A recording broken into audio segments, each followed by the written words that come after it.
Warahmatullahi wabarakatuh, Shalom, Om Swastiastu, Namo Buddhaya, Salam Kebajikan. Selamat siang Bapak Ibu sekalian, terima kasih atas perhatiannya, sudah terus mengikuti rilis yang disampaikan oleh BPS Provinsi Kepulauan Riau, dan pada kesempatan ini saya akan menyampaikan tentang pertumbuhan ekonomi Provinsi Kepulauan Riau triwulan 4 tahun 2022.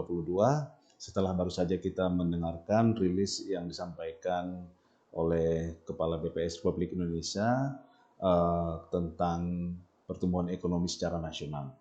Baik, sebelum saya menyampaikan pertumbuhan ekonomi Provinsi Kepulauan Riau pada triwulan 4 tahun 2020 ini, saya akan menjelaskan sebelumnya tentang ringkasan perekonomian Kepri atau fenomena yang terjadi.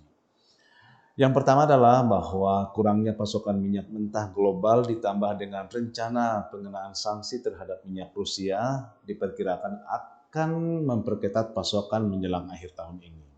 Kemudian juga produksi pertambangan biji logam mengalami penurunan seiring dengan menurunnya volume ekspor produk turunannya, yaitu secara khusus industri logam dasar.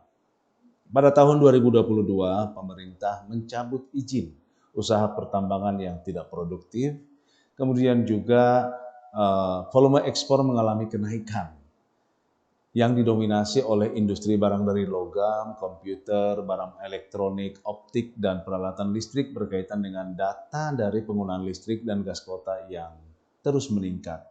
Kemudian juga informasi tentang naiknya data realisasi pengadaan semen dan banyaknya proyek pemerintah yang menunjang naiknya sektor konstruksi serta pihak swasta yang mulai melakukan renovasi-renovasi.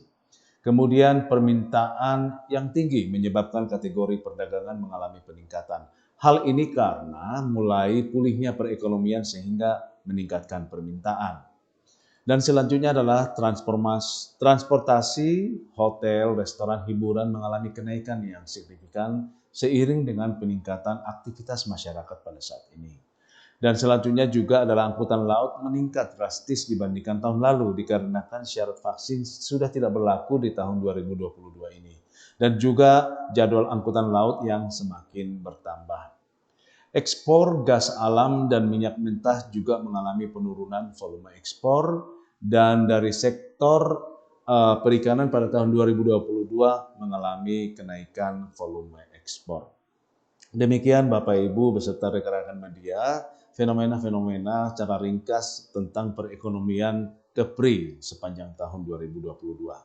Baik Bapak Ibu sekalian dan rekan-rekan media, saya menginformasikan bahwa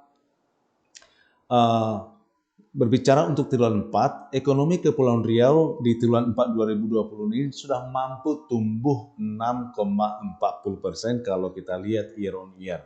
Nah, ini adalah akibat kenaikan pertumbuhan dari triwulan 3 2022 ke triwulan 4 2022, yaitu ada naik 7,24%. Nah, kemudian kalau kita bandingkan dengan triwulan 4 di tahun 2021 juga ada peningkatan 6,40%.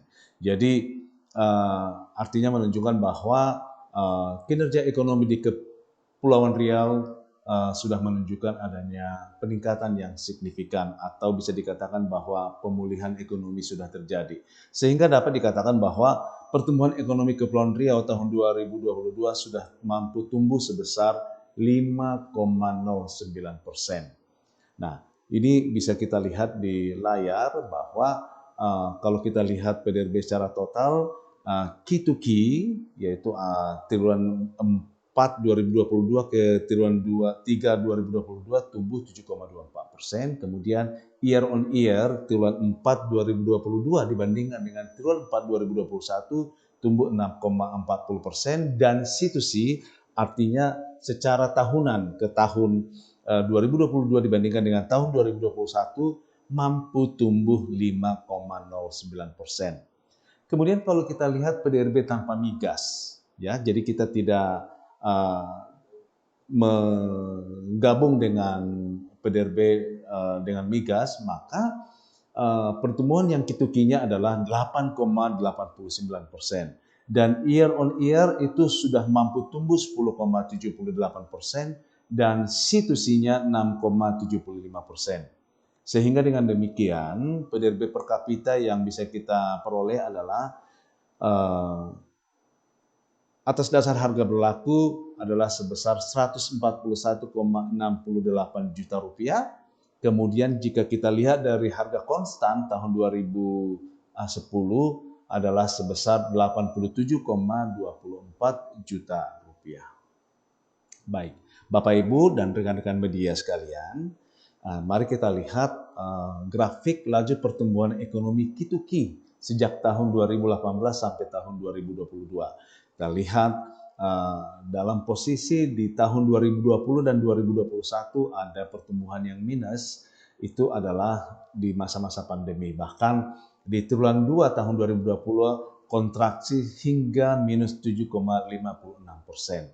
Dan kemudian itu meningkat bahkan di tahun 2021 di triwulan 4 itu sudah mampu tumbuh 6,87% dan ini pertumbuhan sangat tinggi sekali. Nah, kemudian di menjelang tahun 2022 secara periodik memang di triwulan 1 biasanya selalu ada pertumbuhan minus akibat tingginya pertumbuhan di triwulan 4. Maka di triwulan 1 minus 3,41% di tahun 2022. Kemudian di tahun 2022 sudah mampu meningkat 2,13% dan di triwulan 3 0,58% dan terakhir di triwulan 4 2022 mampu 7,24%. Kemudian kalau kita lihat laju pertumbuhan ekonomi yang year on year sejak tahun 2018 sampai tahun 2022 kita lihat ada pertumbuhan yang sudah mulai pulih di tahun 2022 dan itu bisa kita lihat pada saat pandemi di 2020 dan 2021 memang terlihat ada penurunan yang signifikan kemudian secara perlahan-lahan meningkat menjelang tahun 2021 dan di tahun 2022 sudah kembali sedikit melampaui kondisi pertumbuhan yang ada di sebelum pasca pandemi yaitu di 2019 ke bawah.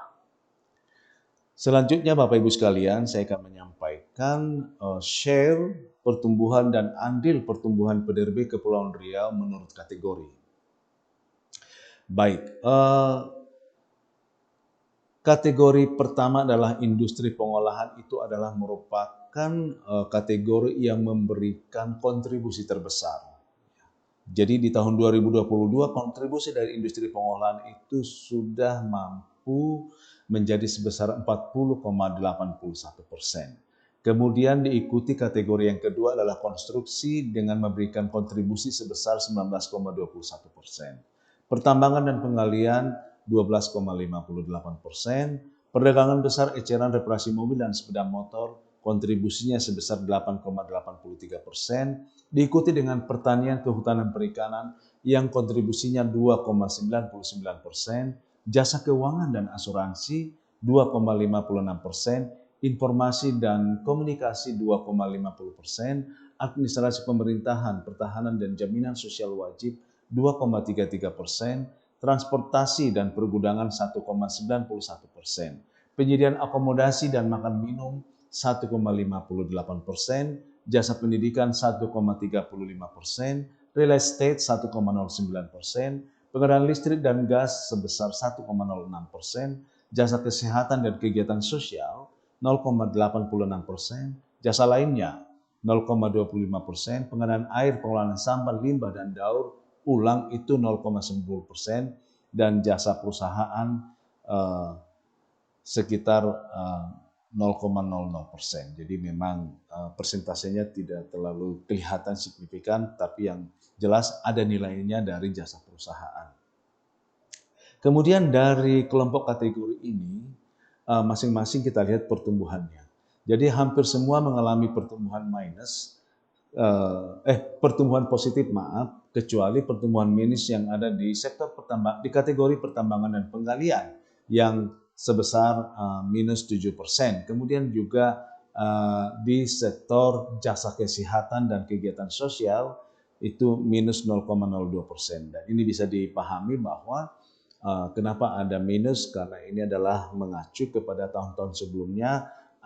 Ini adalah penurunan dalam pengamanan pandemi COVID-19 kemarin. Dan kita lihat bahwa pertumbuhan tertinggi terjadi pada kategori di penyediaan akomodasi dan makan minum, yaitu tumbuh 49,71%. Kemudian yang kedua diikuti oleh, pertumbuhan tertinggi terjadi pada jasa lainnya 69,97%. Kemudian tadi yang kedua diikuti oleh penyediaan akomodasi dan makan minum 49,71%. Baru kemudian diikuti oleh pertumbuhan yang terjadi di transportasi dan pergudangan 38,37%, dan seterusnya kita bisa lihat. Dan kalau kita lihat memang dari andil pertumbuhan itu memang diperoleh dari kategori yang memberikan kontribusi terbesar. Nah, andil pertama ternyata kita lihat adalah dari industri pengolahan yang kontribusinya 40,81%, walaupun pertumbuhannya 4,55%, namun memberikan andil terbesar, yaitu 1,91. Kemudian yang kedua berasal dari kategori perdagangan besar, eceran, reparasi mobil, dan sepeda motor, dengan andil 8,83% dan pertumbuhan yang 13,59%, memberikan andil ke pertumbuhan yang 5,09 itu adalah sebesar 1,02. Kemudian diikuti oleh konstruksi yang share-nya 19,21 dengan pertumbuhan 5,45%, namun mampu memberikan andil 1% terhadap total pertumbuhan yang 5,09%. Dan selanjutnya kita lihat dari penyediaan akomodasi dan makan minum, yang walaupun kontribusinya hanya 1,58%, namun karena pertumbuhannya sangat luar biasa signifikan yang meningkat 49,71% dan memberikan andil 0,65%. Dan ini adalah merupakan andil keempat tertinggi. Kemudian selanjutnya yang kelima adalah dari kategori transportasi dan pergudangan yang share-nya sebesar 1,91% dengan pertumbuhan 38,37%, namun mampu memberikan andil 0,53% terhadap pertumbuhan Kepri yang sebesar 5,09%. Dan selanjutnya kita bisa lihat andil-andil pertumbuhan termasuk kategori yang mengalami pertumbuhan minus, yang memberikan juga andil pertumbuhan seperti untuk pertambangan penggalian, yaitu minus 0,96%. Bapak Ibu serta rekan-rekan media, selanjutnya saya akan menyampaikan distribusi komponen PDRB dari sisi pengeluaran dan juga termasuk pertumbuhannya. Baik, untuk dari sisi pengeluaran ada 5 komponen kategori. Yang pertama adalah pembentukan modal tetap bruto atau PMTB, kemudian konsumsi rumah tangga, net ekspor, konsumsi pemerintah, dan konsumsi lembaga non-profit. Baik, kita lihat bahwa kategori PMTB itu merupakan kategori yang memberikan kontribusi terbesar, yaitu sebesar 41,87%. Kemudian baru konsumsi rumah tangga dengan kontribusi 40,43%. Jadi memang untuk dua kategori ini saja sudah hampir 82, lebih dari 82, 82%. Nah, kemudian net ekspor itu memberikan kontribusi 12,09%, diikuti oleh konsumsi pemerintah 4,71% dan konsumsi lembaga non-profit 0,24%. Nah, baik, kita lihat pertumbuhannya. Pertumbuhan tertinggi ternyata berasal dari kategori net ekspor yang tumbuh 7,83%, dan ini saya kira cukup menggembirakan dan memberikan andil terhadap pertumbuhan ekonomi di Kepri. Kemudian yang kedua adalah dari konsumsi rumah tangga yang mampu tumbuh 4,65%, kemudian PMTB dengan tumbuh 3,89%. Namun di konsumsi pemerintah terjadi ada penurunan yang sebesar 0,67%. Kemudian konsumsi lembaga non-profit tumbuh 2,75%. Nah, dari komponen ini yang memberikan andil terbesar itu berasal dari konsumsi rumah tangga. Ya. Nah, dengan share 40,43% dengan tumbuh 4,65% mampu memberikan andil 1,86% terhadap total pertumbuhan ekonomi Kepri yang sebesar 5,09% itu. Kemudian yang kedua adalah dari net export. Net export dengan share 12,09% dengan tumbuh 7,83% memberikan andil 1,19%. Kemudian PMTB sendiri adalah dengan kontribusi 41,87% dengan tumbuh 3,89% memberikan andil 1,55%. Nah, dari ketiga ini saja sudah mampu memberikan total 5% ke atas. Baik Bapak Ibu sekalian, saya ingin menjelaskan kembali perbandingan PDRB sebelum pandemi dengan pasca pandemi. Nah, kita sebut pasca pandemi itu tahun 2022 dan sebelum pandemi kita sebut dengan tahun 2019. Kita lihat bahwa memang sudah mulai terjadi pemulihan ya.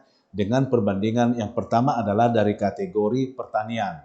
Nah, dari kategori pertanian sudah kita lihat sudah ada kesamaan ya nilai PDRB di kategori pertanian. Namun di kategori pertambangan memang masih terlihat bahwa nilai di 2022 itu masih lebih rendah dibandingkan dengan kondisi di kategori yang sama pada tahun 2019. Kemudian di kategori yang ketiga adalah industri. Nah, artinya adalah bahwa sudah melampaui kondisi sebelum pandemi ya. Jadi 2019 dibandingkan dengan 2022 sudah jauh lebih besar angka PDRB di tahun 2022 dibandingkan dengan 2019. Dan selanjutnya kita lihat di kategori listrik hampir sama, kemudian di kategori pengadaan air, kemudian di kategori konstruksi ya. Jadi nilai konstruksi juga sudah mulai lebih besar dibandingkan dengan kondisi 2019 dan seterusnya kondisinya ada yang lebih besar dan memang masih ada kategori yang masih lebih kecil. Artinya adalah secara total kelihatan memang bahwa pemulihan ya ekonomi sudah mulai terjadi di tahun 2022 ini. Kemudian ini adalah di PDRB menurut lapangan usaha. Nah, demikian juga yang terjadi di PDRB pengeluaran. Nah, termasuk di konsumsi rumah tangga. Sudah lebih besar nilai di 2022 dibandingkan dengan 2019. Kemudian juga di PMTB ya sudah lebih tinggi PDRB di 2022 dibandingkan dengan 2019, termasuk juga net export. Walaupun memang di konsumsi pemerintah terlihat bahwa nilai PDRB di 2022 masih lebih rendah sedikit dibandingkan dengan kondisi yang sama di tahun 2019. Ya, jadi secara total kita menunjukkan bahwa pemulihan itu sudah terlihat baik dari sisi produksi maupun dari sisi pengeluaran.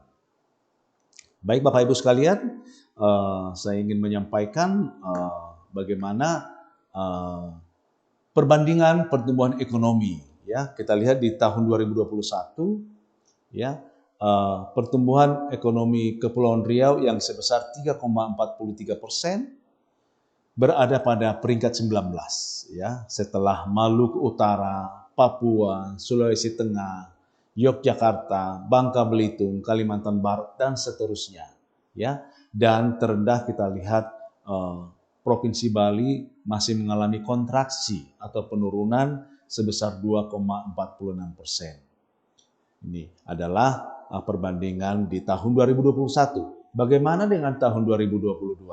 Nah, di tahun 2022 dengan pertumbuhan yang 5,09% berada di peringkat 18, ya. Masih Maluku Utara yang memimpin dengan pertumbuhan yang sangat tinggi ya, kemudian juga di Sulawesi Tengah, Papua, Nusa Tenggara Barat dan seterusnya. Dengan kondisi terendah itu adalah Papua Barat ya pertumbuhannya. Nah ini adalah perbandingan tadi sudah disampaikan oleh secara nasional tadi oleh Kepala BPS RI bagaimana perbandingan pertumbuhan-pertumbuhan yang terjadi antar provinsi di Indonesia. Kemudian kalau kita lihat di Sumatera, Kepulauan Riau berada di urutan kelima setelah Kepulauan Riau, kemudian Provinsi Riau, kemudian diikuti Sumatera Utara, Sumatera Selatan, Lampung, ya baru Kepulauan Riau. Setelah Kepulauan Riau, distribusi PDRB ya menurut provinsinya masih ternyata masih di atas Sumatera Barat, Jambi, Aceh, Kepulauan Bangka Belitung dan Bengkulu. Nah kita lihat pertumbuhan ekonomi di Sumatera, ya. Nah, Kepulauan Riau untuk Kituki tumbuh 7,24%. Ini adalah merupakan pertumbuhan tertinggi, ya, di Sumatera. Demikian juga kita lihat year on year yang sebesar 6,40% juga merupakan pertumbuhan ekonomi tertinggi, ya, di seluruh provinsi yang ada di Sumatera. Ya, di mana Aceh 5,60%, Sumatera Utara 5,26%, Sumatera Barat 4,15%, Riau 4,10%, Jambi 5,22%, Sumatera Selatan 5,23%, Bengkulu 4,75%, Lampung 5,05%, Bangka Belitung 4,4%. Nah, bagaimana dengan situ-C? Situ-C itu merupakan gabungan dari triwulan 1 sampai dengan triwulan 4. Jadi artinya ini adalah angka tahunan. Nah, angka tahunan Kepulauan Riau yang sebesar 5,09% itu berada urutan kedua setelah Sumatera Selatan yang mampu tumbuh 5,23%. Jadi pertumbuhan ekonomi Kepri merupakan urutan kedua tertinggi di Sumatera setelah Sumatera Selatan. Baru diikuti oleh Jambi yang tumbuh 5,13%. Kemudian Aceh 4,21%, Sumatera Utara 4,73%, Sumatera Barat 4,36%, Riau 4,55%, Jambi 5,13%, dan Sumatera Selatan 5,23%, Bengkulu 4,31%, Lampung 4,28%, Bangka Belitung 4,40%, dan Kepulauan Riau yang sebesar 5,09%. Bapak Ibu sekalian, demikian informasi mengenai pertumbuhan ekonomi Provinsi Kepulauan Riau yang secara umum menunjukkan adanya pemulihan dengan peningkatan kinerja yang semakin meningkat dan mudah-mudahan kinerja ini juga akan semakin meningkat pada masa-masa atau waktu mendatang. Demikian informasi yang bisa kami sampaikan. Terima kasih atas perhatian Bapak Ibu sekalian. Mohon maaf jika ada penyampaian saya yang kurang berkenan dan saya akhiri dengan wabillahi taufik wal hidayah. Wassalamualaikum warahmatullahi wabarakatuh. Om Santi, Santi, Santi. Terima kasih.